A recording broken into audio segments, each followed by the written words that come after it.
ఒక ప్రజాప్రతినిధి హోదాలో ఉండి, ఒక ఎమ్మెల్సీ హోదాలో ఉండి అటువంటి వ్యాఖ్యలు చేయటం నిజంగా సిగ్గుచేటు. ఏ ఏ ఎవరు కూడా హర్షించరు. ఒక ప్రజాప్రతినిధి నేను వచ్చాక రప్పరప్ప నరుగుతుంటే ఓట్లు వేస్తారండి. అందుకనే అంటారు హత్యలుండో రాజకీయాల్లో ఆత్మహత్యలని. ఈయన స్వయంగా ఆయన సెల్ఫ్ గోల్ వేసుకున్నాడు.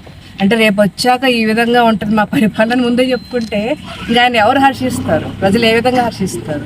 అంటే ఆయన ఏదో హీరోయిజం అనుకుంటున్నాడు. కానీ 4 సంవత్సరాలు వెయిట్ చేయాలి ఆయన కళలు కంటే ఏదైతే మా పరిపాలన అనుకుంటున్నాడు. కానీ ఆల్రెడీ మేము పరిపాలనలోనే ఉన్నాం కదా, మేము కూడా అదే మాదిరిగా ఆలోచిస్తే ఏ విధంగా ఉంటుందండి? కానీ మాకు సభ్యత సంస్కారం ఉంది. రపారపా అనేది మేము నరకటంలో కాదు, అభివృద్ధిలో చూపిస్తాం. ఆల్రెడీ బాబు గారు చూపించారు. ఏడాదిలోనే రపారప అభివృద్ధి ఏ విధంగా చేయవచ్చో చూపించారు. రపారప పెన్షన్ పెంచారు, రపారప ఉచిత గ్యాస్ ఇస్తున్నారు, రపారప ఎంతమంది పిల్లలు అంతమందికి మరి తల్లికి వందనం ఇచ్చారు. రపారప రాగానే గుంటలు పూర్తి చేశారు. అంటే మేమైతే అభివృద్ధిని రపారప చూపిస్తామండి, వాళ్ళేమో తలలు నరగటంలో చూపిస్తారు. దానికి దీనికి తేడా అదే.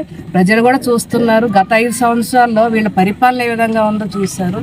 ఈరోజు నందిగా వసూలు బ్రదర్స్ నుంచి విముక్తి పొందినందుకు ప్రజలందరూ కూడా చాలా హర్షణీయంతో మొన్న ఎలక్షన్స్లో కూడా మాకు రప్పరప ఓట్లేసి ఎన్డీఏ కూటమికి అక్కడ రాష్ట్రంలో పట్టం కట్టారు, ఇక్కడ నందిగామలో పట్టం కట్టారు.